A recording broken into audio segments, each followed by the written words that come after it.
அட வெக்கம் கேட்டவங்களா? இதுக்கு எதுக்குயா வெள்ளையும் சொல்லியுமா திரியணும்? இப்படி வந்து நம்ம அமெரிக்க ஊடகங்கள பார்த்து சொல்ற மாரி தான், பங்களாதேஷ்ல வெள்ளம் வந்த விஷயத்துல யுஎஸ் மீடியா வந்து ஒரு கீழ்த்தனமான வேலைய பண்ணியிருக்காங்கங்க. இன்னைக்கு நம்ம வீடியோல இந்த ஒரு விஷயத்த பத்தி தான் வந்து பார்க்க போறோம். பங்களாதேஷ்ல ஆல்ரெடி பிரச்சனைகள் அப்படின்றது அதிகமாயிக்கிட்டே வந்திருக்கு. இப்படி இருக்கும்போது பங்களாதேஷ்ல வந்து வெள்ளம் வந்தனால, அங்க நிலைமை ரொம்ப மோசமா வந்திருக்குங்க. அங்க உள்ள மக்கள பாதுகாக்கிறதுக்காண்டி பங்களாதேஷ் கவர்மெண்ட் வந்து எக்கச்சக்கமான நடவடிக்கைகளை எடுத்துட்டு வந்துட்டு இருக்காங்க. இப்படி இருக்கும்போது அங்க வெள்ளம் வந்ததுக்கான காரணம் இந்தியா தான் அப்படின்னு சொல்லி ஆல்ரெடி பங்களாதேஷ் கவர்மெண்ட் இந்தியா மேல குற்றச்சாட்டு வந்து வச்சாங்க. ஆனா அதுக்கு இந்தியா கிளீனா ரிப்ளை பண்ணிட்டாங்க. இத பாருங்கப்பா, உங்க நாட்டுல வெள்ளம் வந்திருக்கு அப்படின்னா இதுக்கு வந்து ஹெவி ரெயின்ஃபால் தான் வந்து காரணம். தேவையில்லாம எங்களை ப்ளேம் பண்ணாதீங்கன்னு சொல்லி அந்த ஒரு விஷயத்துக்கு பதிலடி கொடுத்து அப்படியே அந்த பிரச்சனைக்கு முற்றுப்புள்ளி வச்சுட்டாங்க.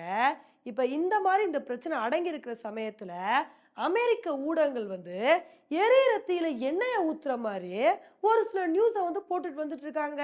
அமெரிக்க ஊடகங்கள் என்ன சொல்லியிருக்காங்க அப்புட்ன்னா, பங்களாதேஷ்ல வெள்ளம் வந்து மக்கள் இப்படி கஷ்டப்படுறாங்க அப்புட்ன்னா, இதுக்கு காரணம் இந்தியா தான்.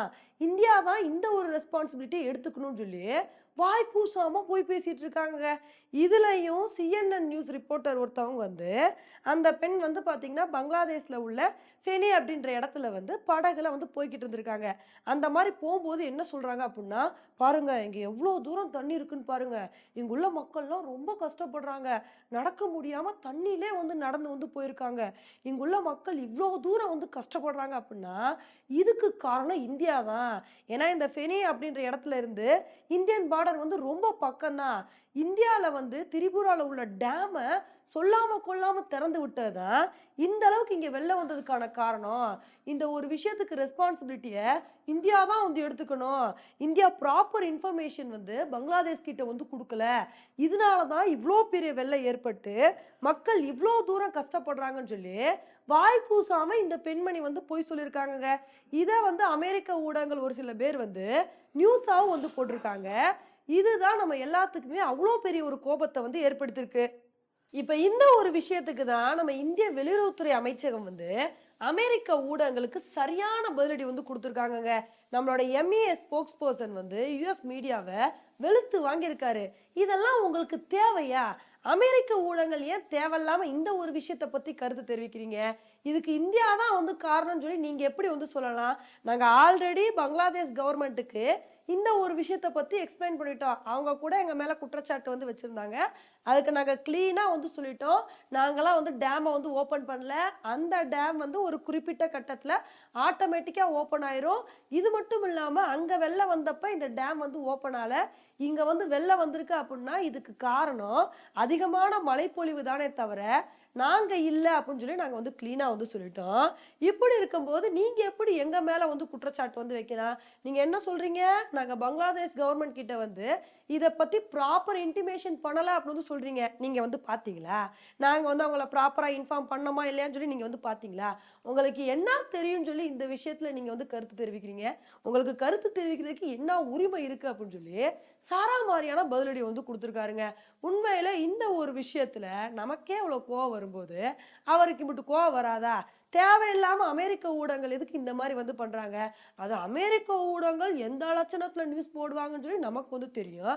இப்படி இருக்கும்போது இந்தியாவ பத்தி பேசலாமா? ஏன்னா ட்ரம்ப சுட்டப்பயே இவங்க எப்படிலாம் வந்து உருட்டுனாங்கன்னு நமக்கு தெரியாதா? ட்ரம்ப் நின்னு பேசிட்டு இருந்தாருப்பா. அந்த சமயத்துல திடீர்னு ஒரு பெரிய சத்தம் கேட்டுருச்சு.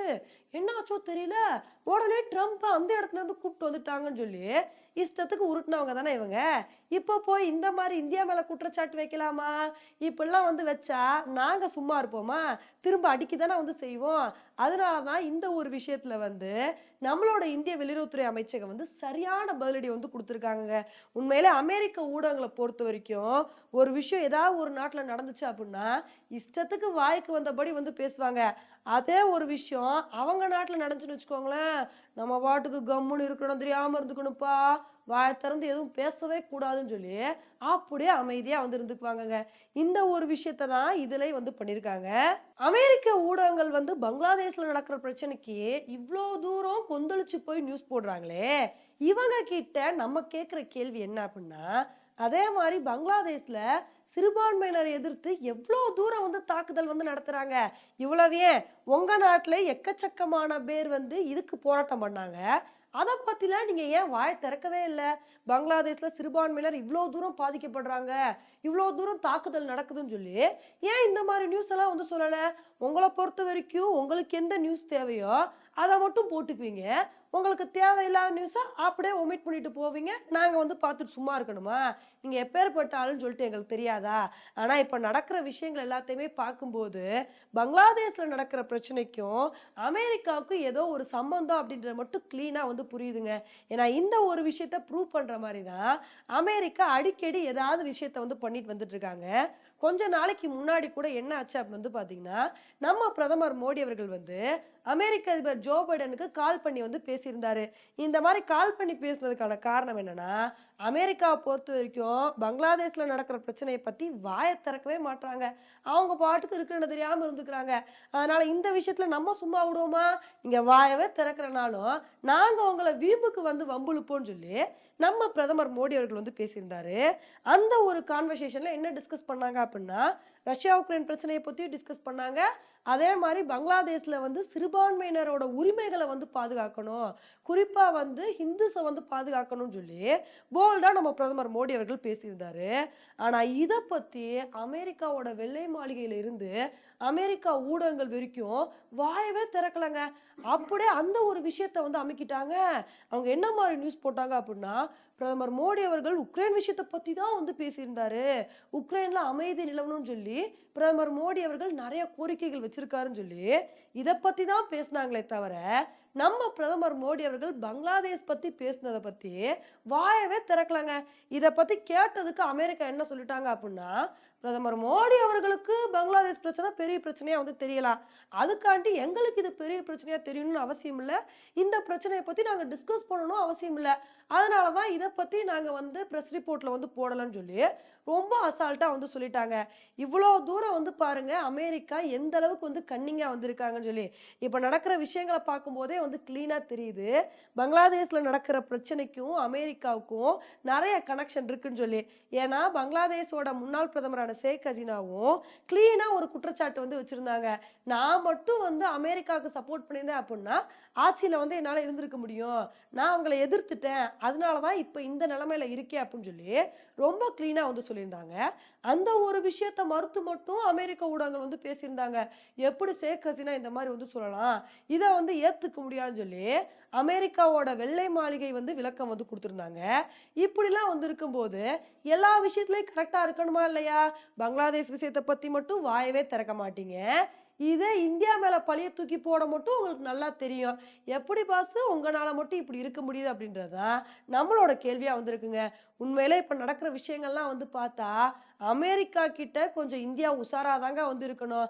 ஏன்னா அவங்க மட்டும் நம்மள வச்சு ஈஸியா அவங்களோட வேலைய வந்து பண்ணிக்குவாங்க. நீங்க ரஷ்யாவ எதிர்க்கணும். புதின் கிட்ட நீங்க இந்த மாரி பேசுவீங்க, நம்பிக்கை இருக்கு, அப்படி இருக்கு, இப்படி இருக்குன்னு சொல்லி, இந்தியா மட்டும் பல இடத்துல உசுப்பேத்தி விட்டுட்டு, அவங்க பாட்டுக்கு பேசாம இருந்துக்குவாங்க.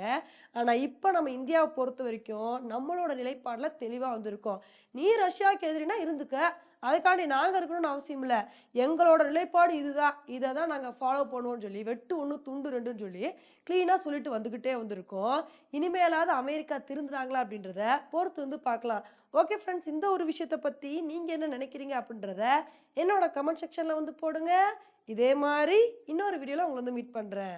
Bye friends.